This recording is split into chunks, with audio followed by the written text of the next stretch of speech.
Will Z, ESPN 1320 statistician, dog dad, baby dad. He's wearing a lot of hats and still finds time to write some tremendous articles over on ESPN1320.com. Will, before we dive into your free agent wish list, the Big Men edition, let's dive into your thoughts on some of the rumors over the last few days involving OG Anunoby and even potentially Bradley Beal. Yeah, I love OG for this team. Like, he fills pretty much everything that the Kings need in that 3-4 hybrid spot. Like, just lengthy defense. He can shoot, I think 45% from the corners, which is just tremendous. And he's got that kind of value contract for another year. And it just seems like he's the ideal fit for what the Kings are looking for. Beal, I don't know if he's as much of a fit just from the money and age perspective. It'd be really interesting to see that. Again, I think it depends on what it takes to get him, but that price tag is just hefty. So if I had to choose between the two, I'm leaning heavily towards OG. I'd be excited about Beal, but a little hesitant if that move is made. And I think it would depend on a lot of what else happens as well, especially with Beal, to kind of round out the roster. Feel the wrath of Kenny Caraway here. I just want to ask both of you guys a question. Mm-hmm. What's a better team? Better, let's just say, I can't name the whole roster. Well, I'll go starting lineup. Sabonis, Keegan, OG, Herter, Fox, or Fox, Bill, Keegan, Lyles, Sabonis. Man, you got Monk coming off the bench. What team you think is going further? So Herter's gone, Davion's gone. Oof. I don't know, man. I lean for the first one just because the depth, I think. I don't know, but the top three, and really top four, if you count Keegan too, the four, Fox, Beal, Keegan, Sabonis would be nasty. Follow up. Does Beal take away from Keegan? Because Beal's the scorer. De'Aaron's the scorer. Sabonis not in the same vein as those two, but he's going to score. Like Keegan drops. Well, I don't know that he drops. He basically stays put. That's what I think, and that's fine. Like Keegan, I know we want Keegan. We all hope Keegan like explodes to like 17, 18 points a game. If you have that and he's like still at 13, 14, you still cooking as a team. Like it's okay. Realistically, what do we think, Brad? Again, I think the Bradley Beal thing is super far-fetched. Realistically, though, what can De'Aaron average and Bradley Beal average? Bradley probably, I'd say 17, 18 points a game. Because Brad's now the second best player on the team, right? He's the second scoring option, I should say, on the team. I'm not going to say the second best player. He's the second scoring option on the team, not the first. Yeah, I think so. That feels low for him. It does. Just to think about. It might go higher, but I don't want to sit up here and say, like, they're going to have 3 20-point per game scores. Like, he's not going to have the same situation, the same type of looks and isolation opportunities that he had in Washington. It'll be closer to what happened probably with Wall there, and I think he was around 22 or something. Brad hasn't averaged 17 points per game since 2015-16, his fourth year in the league. Well, good. Go get 22 a night. I don't care. I'm trying to be conservative. If he want to go off for 22 a night, go off for 22 a night. He averaged 23.2 last year. What were the years when Wall and him were going to the second round? What year was that when they played Boston, Jesse? It looks like I think that was 2018 or 17. 17, 18. 22.6. 16-17, he's 23.1. 15-16, we just said 17. Year before that, 15-17, 13, his rookie season.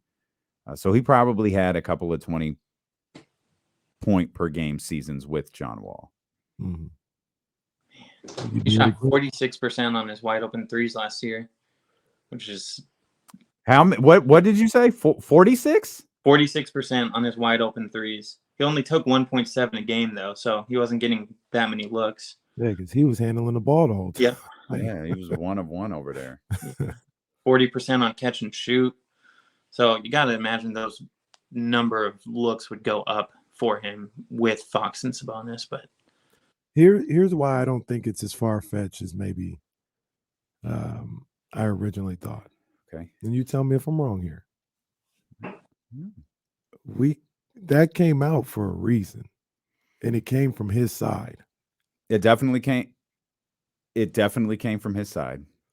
And he's got control over where he goes. I think it's a but I also I think Miami's out there. Mm-hmm. Like Miami and Milwaukee is out there as well. I think I think this whole thing has been a strategic move by Bradley Beal's team to get the Wizards' phone to ring and to see if a deal enticing enough for Michael Winger comes up that he could take to Ted Leonsis and say, hey, here's the opportunity we have by trading Bradley Beal. Here's what I think. I think he's got a list, and I think the Kings are on that list. That's why I agree. That's why I don't think it's I agree. as far-fetched. Like if Monty wants to make the deal, I think Bill and the Wizards will listen. So, Will, I'll ask you this. A lot has been made of the 4 remaining years and the $200 million. Does that increase the number of draft picks that you think the Kings would trade, or decrease? And I mean, I'm using the Kings as an example. You just talk teams. Does that increase the number because you have it solidified? Bradley Beal is going to be on your team for the next 4 seasons, or because the fact in the last year it's $57 million, does it decrease the number of draft picks you'd be willing to give up? It feels like it would decrease, especially with the new luxury tax kind of penalties. That's just such a hefty number. He's only 29 though, so it's not like you're trading for a 33-year-old with an albatross contract at year 37. So you're getting him really in his prime still, but it's just such a high number. And I think we've only seen for those types of contracts traded for those other types of contracts, the like Westbrook for John Wall. Yeah. And it's just, I don't know if there's another contract out there right now. Ooh, Cat, maybe? I don't know if he would want to go. But contract that is really on the move that could be traded for him.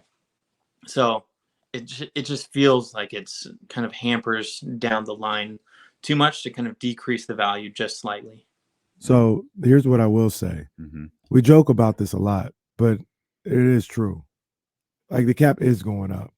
So what his contract looks like and how it affects, I don't think it'll ever keep them out of the tax, but the amount of the tax they'll have to pay, I think will go down as the years, as we get closer. Like it's not gonna hit the same at the end of it in the final year as it would hit right now with the current restrictions and the cap and all that other stuff. Well, the most important thing is they're not repeat tax offenders. Yeah.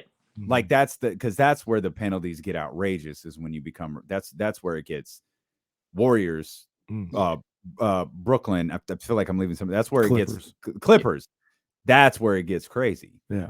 Is when you just live above the tax line. Yeah. And now this second tax apron is where you keep players from being able to come in year after year on these slightly smaller scale contracts. Right. I get your point. I don't know. I don't know. I really the whole gist of it, both of you guys, is like I was thinking about all this stuff with Bill, and I was like, man, I would say probably before I went to sleep last night, I was like, yeah, Bill, I would love to have Bradley Beal here, but if you asked me what the better deal was and what I would do, it would be OG. And I was like, I'll probably be like Jerry Jones with Johnny Manziel right there, and I'm on the clock. Like, damn it, Steven, just go do it. Get the offensive lineman. Damn it. I want to get Johnny Manziel. Like, that's how it would be about Bradley Beal. I woke up, thought about it some more this morning, and I don't know if it's as clear cut anymore as like, hey, OG is the move to make. I think the Bradley Beal deal, if once again, here's the other thing. I was looking under Shams's under his report, and people were talking about it and have to fake trades. And they kept showing Herter and Holmes and then a bunch of picks. And they're like, this is the only one that works. It's like, what are you guys talking? This is not the only one that works. I was on the trade machine earlier. Okay. You have to get like you have to get Keegan in there, Keegan and Davion. And then I remembered the trade machine hasn't updated to next year. So you can take what they have for the Kings cap, that's assuming Harrison Barnes and his money. You take that money off, you can actually get the deal done without Davion. But I think to sweeten the pot, you may have to include Davion, but you can do that without Keegan Murray. And that kind of changed everything. It's like, damn, you can do that without Keegan Murray. It's got me more interested now. You think there's any way you can get it done without Kevin Herter? Because he has pretty much like climbed to an untradeable player for me just because of his fit with Sabonis. Like him and Sabonis are like made for each other. And it's not just the 3-point line. It's their 2-point game as well inside with the little handoffs that Herter does back to Sabonis, Herter with a little floater. I really don't want to break them up. I don't know if Beal and Herter could both start together, but it would be really, I'd be more on board, I think, if you could keep Herter. I think Herter's probably gone. Yeah, I think so too. Just the fit of the roster, and that's Bill's spot now. Yeah, you know what I mean. So, all right. I don't know how. I don't think there's a situation where you'd keep Herter in this fictitious discussion, and I honestly don't know how you keep Keegan. Oh, then they can't. Here's the thing: they can't necessarily demand Keegan. No, I get it. They can't. But if they have, let's say it's a 5-team list, and that might be conservative. Mm-hmm. Say it's a 5-team list. You are competing with, I mean, you're competing with 4 other teams. You're competing with you think Bradley Beal makes Sacramento a championship contender. Mm-hmm. Miami's going to think the same thing. Off the top of my head, I feel like Miami might be the only one that they lose out to. Your boys, the Mecca. So I do think that stuff like this comes into that's play. like 4 picks. I do understand. I do think this stuff comes into play, and not all the time, but I think it does come into play, whether people think it's stupid or not. I don't know if the Wizards would trade Bradley Beal to the Knicks. Sure. No, I got you. You know what I mean? Like, yeah. I was listening. There could be a tax to it. There's that too. It's 2 picks for Sacramento or 3 picks for Sacramento and Miami, but for New York.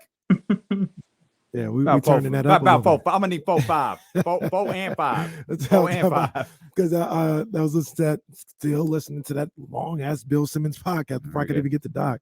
But they were telling the story about Allen Iverson and when he was traded, and they said Billy King had a better Celtics deal for Iverson to go to the Celtics, and he said, "I just could not. There's no way I could have him come back into this arena in a Celtics jersey. Like I get it. I couldn't do it. Like not because I couldn't do it, but I wouldn't have got out of the arena. You know what I'm saying? So those things come into play, and that's where I think the Kings being on the West Coast, completely away from all that, may help them out against the likes of Miami, New York, and Milwaukee. It's possible. Yeah, I do. I think that stuff factors in. Mm-hmm. We'll see how much. I mean, on the flip side, RIP, DeMarcus Cousins, when he was DeMarcus Cousins, trade him to the Lakers? What? Oh. I think he would have done it anyway, but come on now. That would have been, we would not have been okay with that. No, we wouldn't have. But is that, no, you're right. We wouldn't have. And the tax would have been higher, to your point.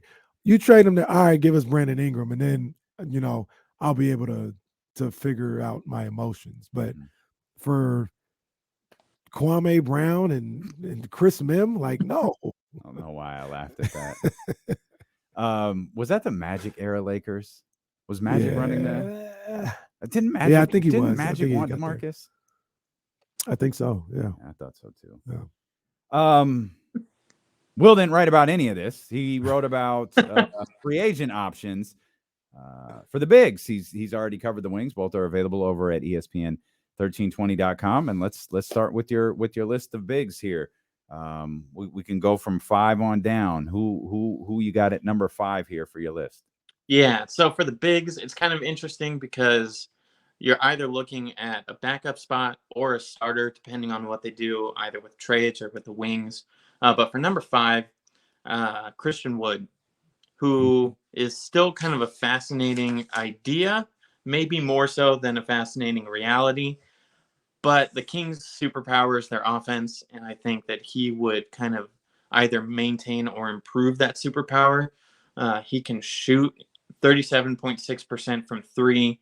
His wide open ones at 42.4. He hits well in the restricted area at 67.3%, the floater area at 56.3. So when I look at players who I want the Kings to bring in, I always look for that kind of versatility. Can you score in multiple ways, or are you a one-trick pony?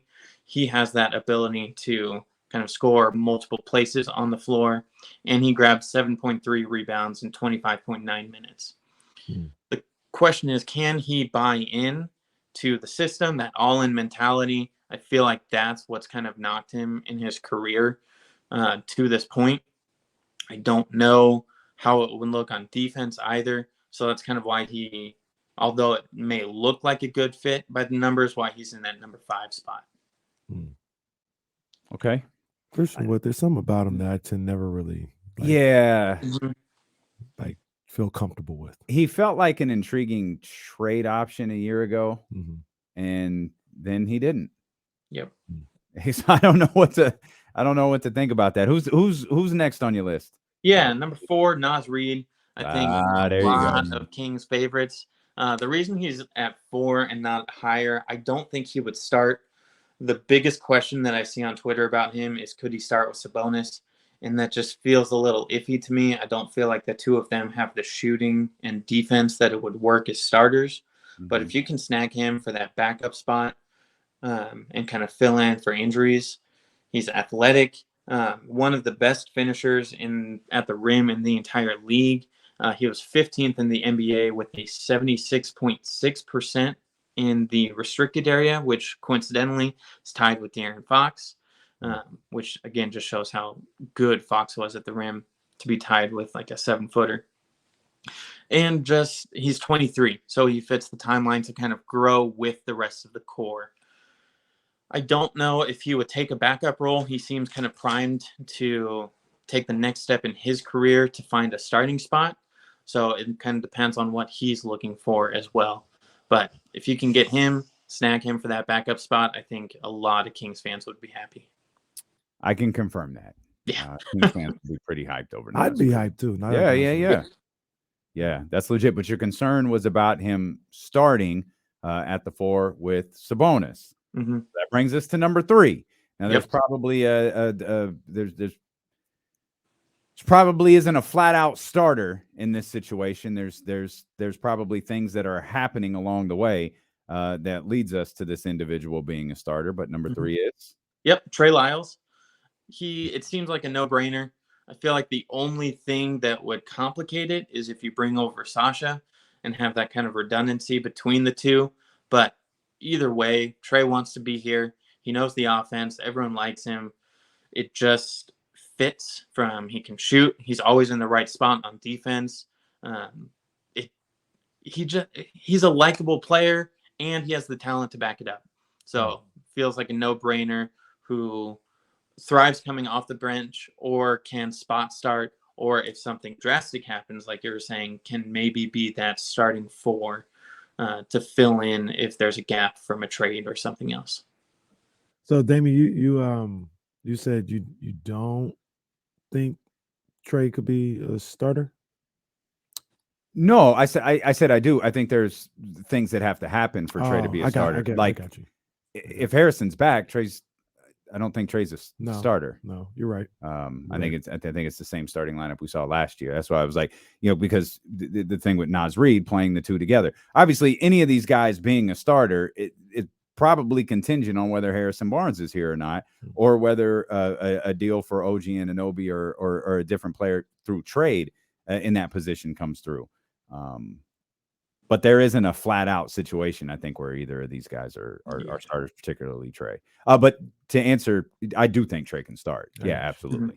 Absolutely. Who's number 2? This is an interesting one. And I'm curious to get everybody's thoughts on this one. Yeah. And number 2, I think he's a little higher on my list than most others. Grant Williams. He's a 24-year-old, which is one of the reasons that I like him so much. He is restricted, so a little tougher to go and get, but Boston seems like they may be ready to move on.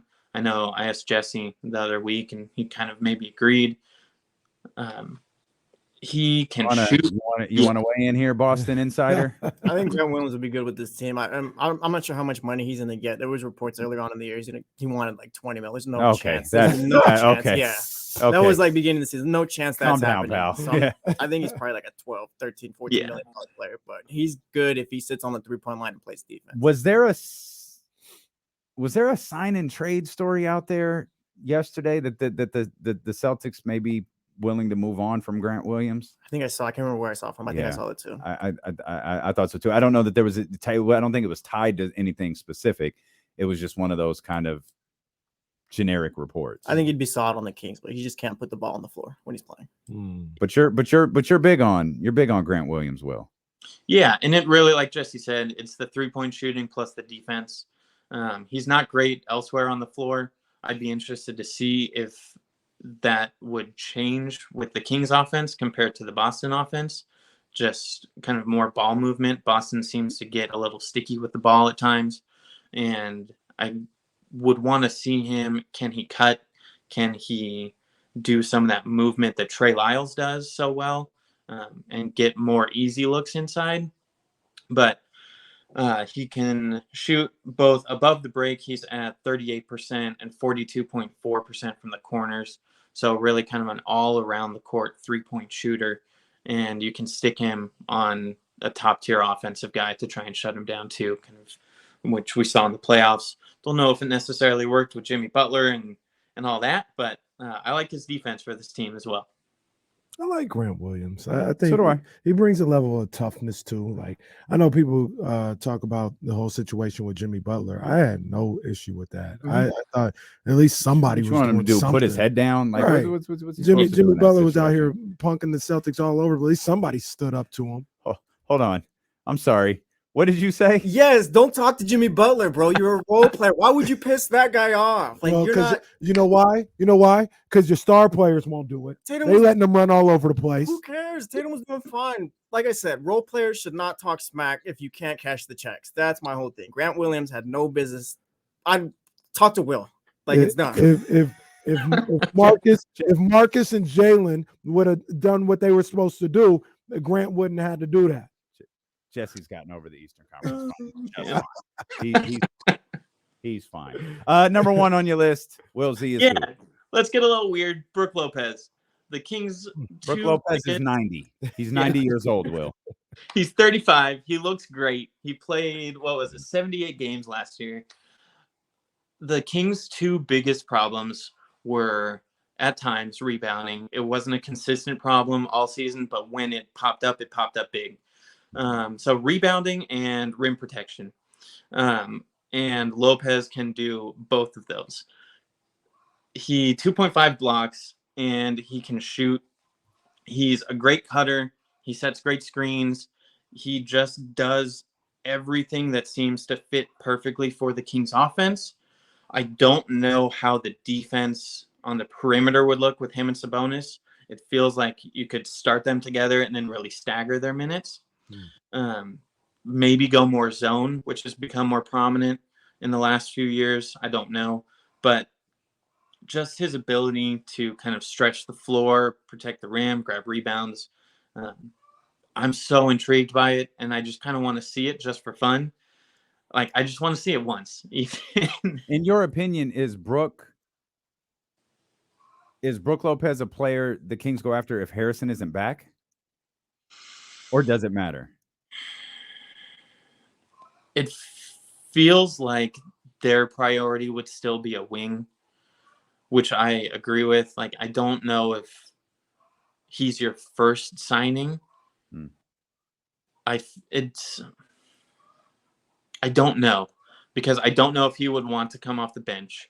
And if you're going to get another like OG or another Cam Johnson, any starting caliber wing for that 3-4 spot, I don't know if it makes sense to go after Lopez. Okay. Maybe if Barnes does come back, would you put Barnes on the bench, start Lopez? I'd be surprised. Yeah. Yeah, I'd be surprised. Much like Chris Paul, I don't think Barnes is coming off the bench anywhere. I don't think so either. We'll let you go. We can hear the baby, and I'm guessing Hannah is sick of you playing radio right now. Oh, that's actually the chickens. Oh, Yeah. That's chickens. I don't even want to know what that noise they were making means. I appreciate He's it. got chicken, dogs. We saw a cat make an appearance earlier. We got babies. Will's got a lot going on over there, and he still makes time for us, and he still makes time to do great work over at ESPN1320.com. Will, we appreciate you, buddy.